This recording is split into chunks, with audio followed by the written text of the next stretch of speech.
Ça reste quand même les premiers Jeux européens, donc ça on ne l'oubliera jamais.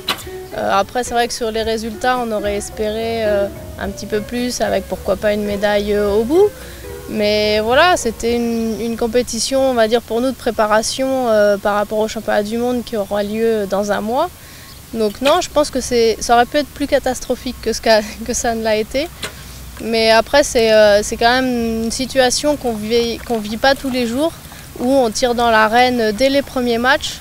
Et c'est des choses qu'on peut le faire en compète internationale, on va dire normale, que quand on est en petite finale et en finale. Donc quasiment jamais pour nous. Donc c'est vrai que c'est une compétition qui est un peu hors norme, c'est un mini Jeux olympiques mais que européen. Et je pense qu'on n'a pas démérité, on s'est battu jusqu'au bout et on a donné notre maximum sur chaque flèche et surtout sur chaque match.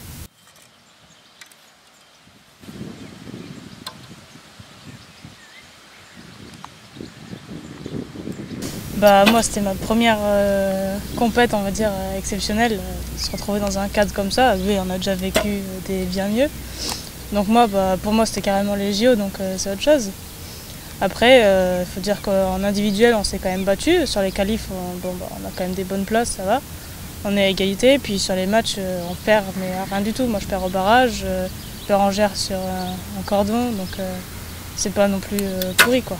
On va dire, la chance aurait été un peu plus avec nous, on aurait pu aller un peu plus loin, mais c'est pas mauvais. Ouais.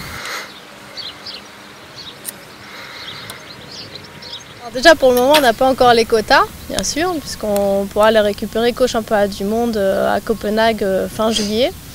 Donc on espère faire notre maximum pour pouvoir ramener le quota par équipe, donc ce qui voudra dire un quota par équipe correspond aussi à 3 quotas individuels, donc c'est quand même beaucoup plus intéressant, puisque comme ça on aura plus de chances de médaille. Après dans la préparation, en fait ça va un peu dépendre des championnats du monde. Soit on a les quotas et là on est quand même un peu plus soulagé, il y aura juste des sélections l'année prochaine.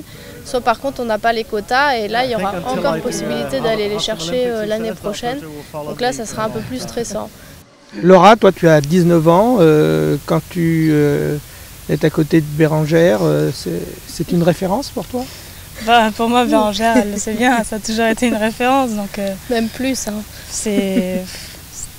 Pour moi, c'était un modèle, un exemple, et ça l'est toujours. Quand j'étais petite, j'ai continué le tir à l'arc parce que je pensais à Bérengère, parce que quand j'ai fait ce sport-là, j'aimais beaucoup la regarder, et du coup, je me suis dit, je vais être comme ça plus tard. Et du coup, c'est ça qui m'a permis de continuer. Puis surtout, après, quand j'ai commencé à faire des résultats, je me suis dit, maintenant, je rêve d'avoir le même palmarès. Et puis au final, j'ai réussi à rentrer jusqu'à l'INSEP pour être avec elle tous les jours et puis maintenant vivre de toutes ces expériences. Donc oui, ça me sert énormément.